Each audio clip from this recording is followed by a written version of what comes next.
चलिए एक बड़ा ही अच्छा सा क्वेश्चन है। Mister X invested a certain amount in debt and equity fund.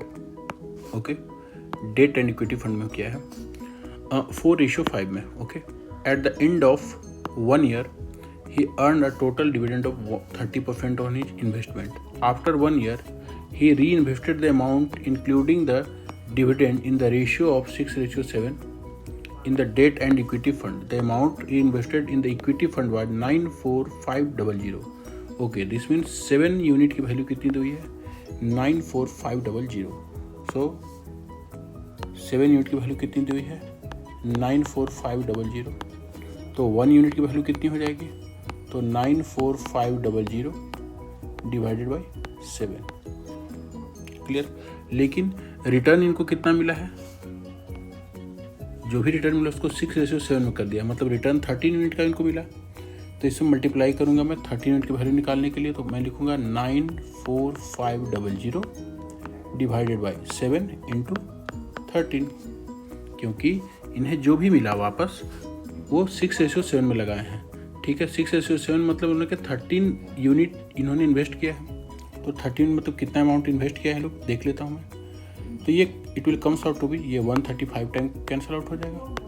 ये आएगा 13500 इंटू 13. ये पैसा इनको मिला था 1 साल के बाद. लेकिन प्रॉब्लम ये है कि ये जो पैसा मिला है इसमें डिविडेंड भी है कितना 30% का. इसमें 30% का क्या है डिविडेंड भी है. ठीक है, तो ओरिजिनल पैसा कितना था जो इन्होंने इन्वेस्ट किया था. तो अगर डिविडेंड को हटाना चाहें हम लोग तो ये ऐसा ले सकते हैं कि ये जो वैल्यू दी है ये 130 यूनिट की वैल्यू दी हुई है. तो 130 यूनिट की वैल्यू अगर दी हुई है इतनी, तो 1 यूनिट की वैल्यू कितनी हो जाएगी 13500 into 13 divided by 130. Is it clear. 130 और ये कैंसिल आउट होगा, 10 कैंसिल आउट, 13 कैंसिल आउट. तो 1 यूनिट की वैल्यू कितनी आ गई 1350. लेकिन ये इन्वेस्टमेंट जो टोटल है, इन्वेस्टमेंट कितनी है टोटल 4:5 में. 4:5 में तो जो भी पैसा था उसका पूरा का पूरा इन्वेस्ट कर दिया था ना. मतलब ये अगर जैसे देखिए 130 यूनिट हमने क्यों लिया, मैंने लिया कि 100 अगर पूरा उनका पैसा था तो इसमें 30% और डिविडेंड ऐड हुआ. ठीक है, तब ये 130 हो गया. तो मतलब उनका इनिशियल पैसा कितना था 100 ना, 100 यूनिट पैसा था ना. और 1 यूनिट की वैल्यू कितनी आ गई 1350.